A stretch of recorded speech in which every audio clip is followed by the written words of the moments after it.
Hello everyone, I welcome you all once again to this channel Prabhavi competition. अब मैं सबका स्वागत करता हूं। एंड गाइस, आशा और उम्मीद करता हूं कि आप सभी बहुत अच्छे होंगे, आपकी तैयारी भी बहुत अच्छे से चल रही होगी। मेरे दोस्तों, एक बहुत ही प्यारी बुक लेके आया हूं, ठीक है। बहुत ही इम्पॉर्टेंट एग्ज़ाम पर्सपेक्टिव से, अगर आप बीपीएससी या फिर किसी भी बिहार के एग्ज़ाम के लिए जा रहे हैं, अपीयर होने जा रहे हैं, तो बिहार के जो कोर फैक्ट्स हैं वो आपको जानना बहुत ज़रूरी है। कोर इसलिए कहा जा रहा है कि ये बिल्कुल वैसे फैक्ट हैं that you should know, you must know rather I would say, और इसे हम लोग बहुत ही अच्छे तरीके से कवर कर रहे हैं, ठीक है, अपने इस सीरीज़ में, जो कि बिहार की घटना चक्र की एक बुक है, कोर फैक्ट, ठीक है। और ये लेटेस्ट भी है, 2023-24 आप देख सकते हैं, ठीक है।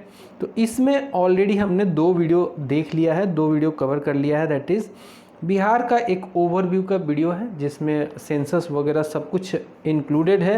हिस्ट्री ऑफ बिहार में एंशिएंट हिस्ट्री ऑलरेडी कवर्ड है।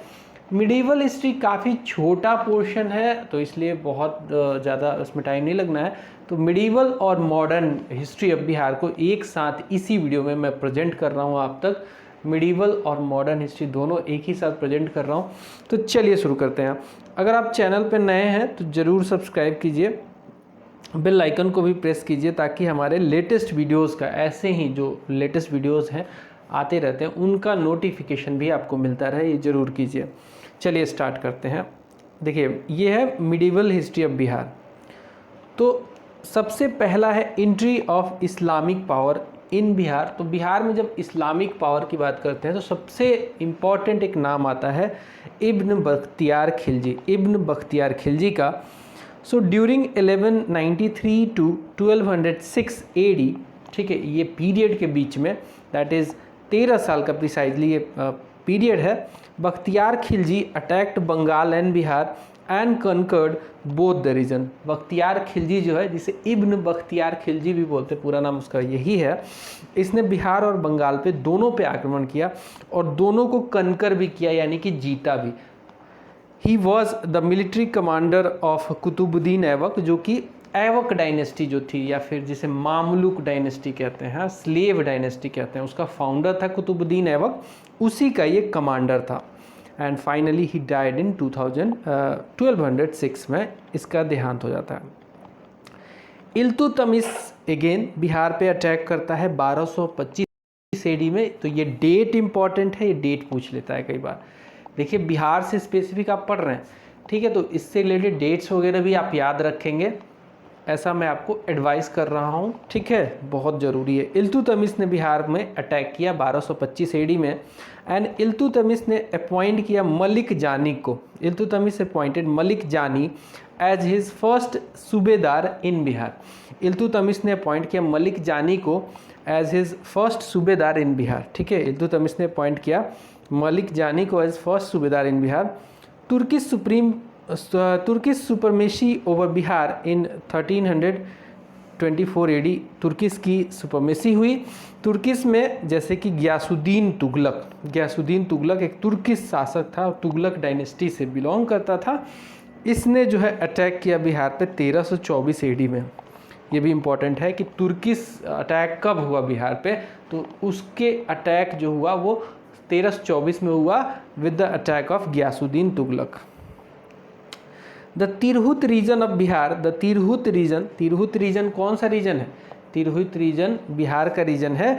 Was merged with the time of Muhammad bin Tughlaq and it was named Tughlaqpur, ठीक है। तिरहुत जो रीजन है, जिसमें दरभंगा मॉडर्न डे आता है, मॉडर्न डे मिथिला का जो रीजन है वो सब आता है। तो तिरहुत रीजन को जो है बिहार में मर्ज किया गया मुहम्मद बिन तुगलक के द्वारा, ठीक है, and it was named Tughlakpur. The invasion of Timur Lang का जो इन्वेशन था, it cause extensive damage to the Delhi Sultanat, ठीक है। This resulted in rivalry between the rulers of Jaunpur and Bengal for supremacy in Bihar. अब तो चूँकि जौनपुर के जो शासक थे वो अफगान शासक थे, और बंगाल में बेसिकली उस समय सल्तनत पीरियड के शासक थे, और तैमूर भी अफगान रीजन से ही अटैक किया था, जिसके अटैक के कारण काफ़ी ज़्यादा दिल्ली सल्तनत पे जो है उसकी पावर को काफ़ी क्षति हुई थी, और इसका फ़ायदा उठाना चाहते थे जौनपुर के जो अफगानी थे, ठीक है। अफ़गानी जो जौनपुर के थे वो फ़ायदा उठाना चाहते थे और बंगाल और जौनपुर के बीच में सुपरमेसी की लड़ाई हो गई कि कौन सुप्रीम रहेगा बिहार को लेकर, बिहार को के एरिया को कौन कब्जा करेगा, ये लड़ाई शुरू हो गई। So around 1495 to 96, around 1495 to 96 AD, Sikandar Lodi appointed Dariya Khan Nuhani as governor of Bihar. ठीक है, 1495-96 AD के आसपास ये टाइम है जब सिकंदर लोदी ने अपॉइंट किया था दरिया खान नुहानी को बिहार का गवर्नर। सिकंदर लोदी ने अपॉइंट किया था दरिया खान नुहानी को governor of Bihar. And Babur defeated Ibrahim Lodi in the battle of Panipat. ये कब हराया था? 1526 में बाबर ने डिफीट किया इब्राहिम लोदी को बैटल ऑफ पानीपत में 1526 AD में। और इसी के साथ जो है दिल्ली सल्तनत का जो है डिक्लाइन हो जाता है, ख़त्म हो जाता है वहाँ पे। और बहार खान को जो है आफ्टर दिस बहार खान द सन ऑफ दरिया Khan declared an independent princely state in Bihar. ठीक है, कि भाई दिल्ली सल्तनत तो गिरी गई थी, मुगलों का नींव पड़ गया था, तो बहार खान जो था, जो कि दरिया खान नुहानी का बेटा था, उसने बोला कि भाई हम अब किसी के अंडर नहीं हैं, चूँकि सत्ता बदल गई है तो हम इंडिपेंडेंट हैं। फिर बात करें शेर शाह की, तो शेर शाह बहुत ही इम्पोर्टेंट नाम है, ये इंडिया के लेवल पे भी ठीक है और बिहार का तो रहने वाला था ही, सासाराम का। सो Sher Shah was born in 1472 AD। Sher Shah का जन्म कब होता है? 1472 AD में। अकॉर्डिंग टू सम स्कॉलर्स 1486 भी ये डेट बताया गया है, तो कन्फ्यूजन थोड़ा है। चाइल्डहुड नेम जो था इसका फरीद था, ये भी पूछ लिया जाता है कि शेर शाह का चाइल्डहुड नेम क्या था? वो था फरीद। फादर का इसके नाम था हसन खान। ये एक वसाल ऑफ सासाराम था, जागीरदार जिसे बोलते हैं, जागीरदार हुआ करता था इसका फादर। इसका एजुकेशन जो हुआ जौनपुर में हुआ। ठीक है, शेर शाह का जो एजुकेशन हुआ वो जौनपुर में हुआ। इन द मिडिवल पीरियड बहार खान लोहानी जो था ही कन्फर्ड टाइटल ऑफ शेर खान ऑन फरीद। ये इसलिए दिया गया क्योंकि बताया जाता है कि इसने शेर को मार दिया था, हरा के मार दिया था। इसी के बाद इसको शेर खान का टाइटल, जो फरीद था इसका टाइटल शेर खान दिया था, ये दिया था बहार खान लोदी ने। और ये सवाल पूछा जाता है after the death of Muhammad Shah, that is Bahar Khan Lohani, Sher Shah married his widow wife Dudu Begum. ठीक है, इसी के विडो वाइफ से शादी कर लेता है शेर खान। और ये शादी शायद स्ट्रेटेजिक भी रही होगी क्योंकि उसको लगा होगा कि भाई एक शासक की वाइफ है तो शादी करूंगा तो ऑफकोर्स मेरा भी पद तो बढ़ेगा। वैसे ये था महान शासक। ठीक है, he participated in Ghaghra war on behalf of Mahmud Lodi. 1529 में ये घाघरा वार लड़ा, घाघरा वार महमूद लोदी के बिहाफ पे। और इसने डिफीट किया इसमें नुसरत शाह ऑफ बंगाल को। नुसरत शाह जो कि उस समय चल ही रहा था, जौनपुर और बंगाल के बीच में सुपरमेसी का लड़ाई चल ही रहा था, तो नुसरत शाह को ये हराता है बंगाल का। और हजरत आला का जो है टाइटल ये लेता है 1529 में। तो सवाल ये भी पूछा जाता है कि हजरत आला किसे कहते थे? तो ये कहा जाता था शेर शाह को, यानी कि फरीद को, शेर शाह सूरी को। ठीक है, तो हजरत आला का टाइटल 1529 में इसे मिला। ही मैरिड लॉर्ड मलिका। ये अगेन एक और विडो से शादी किया, विडो ऑफ फौजदार ताज खान ऑफ चुनार। लॉर्ड मलिका से भी शादी किया। ये विडो से शादी करके बड़ा खुश होता था ये बंदा 1530 में इसने विडो से शादी किया। गलत बात नहीं है, ठीक है। अब वो पॉलिटिकल व्यू पॉइंट हो, उसका स्ट्रैटेजिक हो, अलग बात है, बट विडो से शादी करना इज़ अ गुड थिंग। ठीक है, next, after defeating Humayun in the battle of Chausa 1539 में ही assume the title of Sher Shah.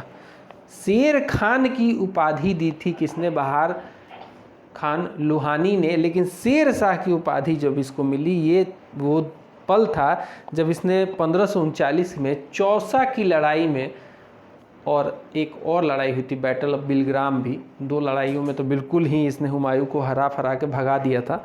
Humayun को इंडिया छोड़ना पड़ा था, तो इसको डिफीट किया जब हुमायूं को शेर शाह ने चौसा में, और उसी के बाद शेर शाह का इसको टाइटल मिल गया।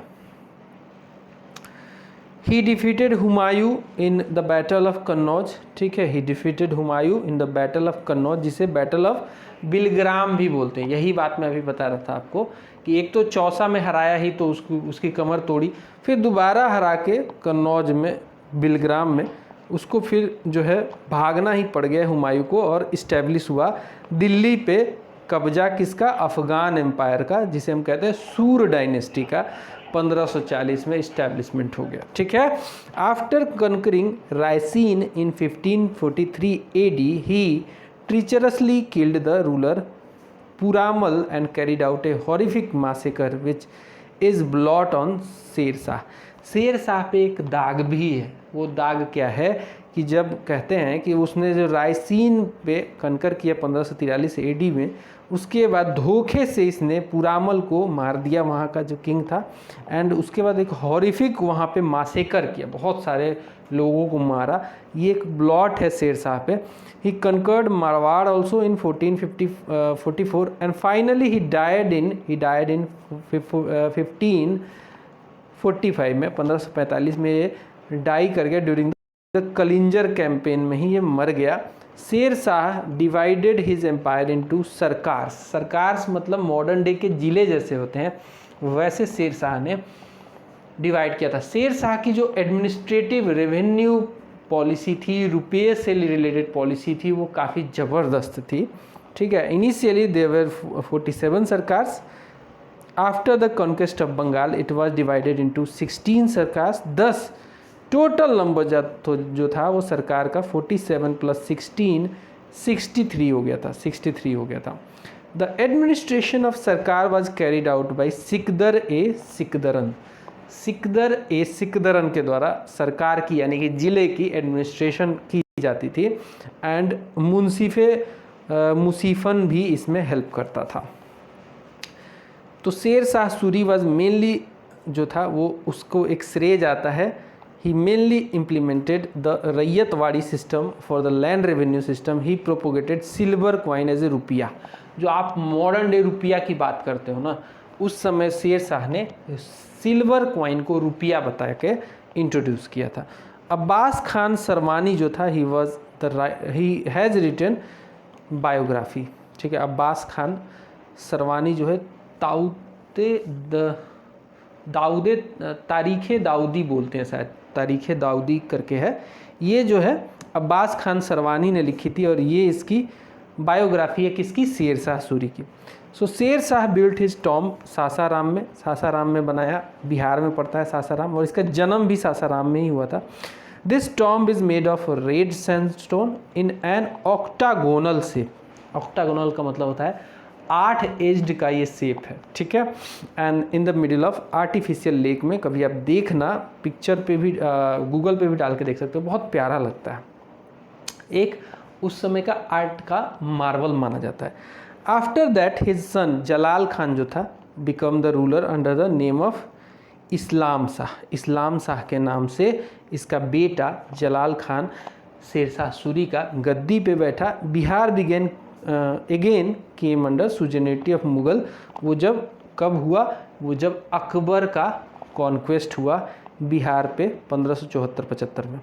सो औरंगजेब मेड अजीमुन शाह द सूबेदार ऑफ बिहार। औरंगजेब ने अजीमुन शाह को सूबेदार ऑफ बिहार बनाया, और अजीमुन शाह ने पटना का नाम बदल के अजीमाबाद किया था। अजीमुल शाह ने अजीमाबाद किया था पटना का नाम बदल के। The coronation of Farrukhsiyar took place in Patna. Farrukhsiyar एक ऐसा दिल्ली पे के गद्दी का शासक था जिसका कोरोनेशन फर्रुखसियर का हुआ था पटना में।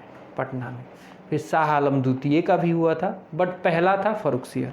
सो Aurangzeb appointed Murshid Quli Khan as subedar of Bengal, Bihar and Orissa jointly. Aurangzeb ने अपॉइंट किया था मुर्शीद कुली खान को, और मुर्शीद कुली खान ने फिर मुगलों की सुननी ही बंद कर दी, खासकर जब औरंगजेब मर गया, ठीक है, और बिल्कुल अपने आप को इंडिपेंडेंट घोषित कर दिया इसने बाद में। He shifted the capital of Bengal from Dhaka to Murshidabad in 1704। Dhaka से मुर्शिदाबाद कलकत्ता के आसपास है, वहीं पे शिफ्ट कर लिया मुर्शीद कुली खान ने अपनी कैपिटल को। अलीवर्दी खान जो था, जिसका पीरियड है 1740 से 1756 AD, he become the nawab after the battle of Giria.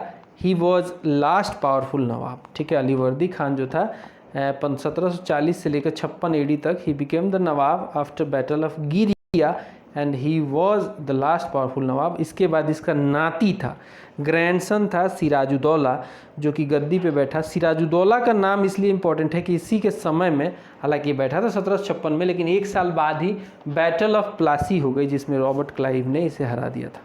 So he was defeated by British, specially Robert Clive. Battle of Plassey में 23 जून 1757 को हरा दिया गया सिराजुद्दौला। उसके बाद जो है गद्दी पे बैठा। अब सिराजुद्दौला को धोखा दिया था मीर जाफ़र ने, जो कि मिलिट्री कमांडर था उस समय इसी का। ठीक है, सिराजुद्दौला का है। तो मीर जाफ़र धोखा दिया था और इसी के एवज में उसे ब्रिटिशर्स ने नवाब ऑफ बंगाल बना दिया 28 जून 1757 को। तो यहाँ पे हमारा जो बिहार से रिलेटेड मिडिवल हिस्ट्री है वो ख़त्म होता है। बहुत नहीं है, बहुत शॉर्ट है। तो अब हम बात करेंगे मॉडर्न हिस्ट्री ऑफ बिहार की, जो कि मैं सोच रहा हूँ अगले वीडियो में ही लाएं, ज़्यादा बेटर रहेगा। तो चलिए मिलते हैं अगले वीडियो में। Bye bye.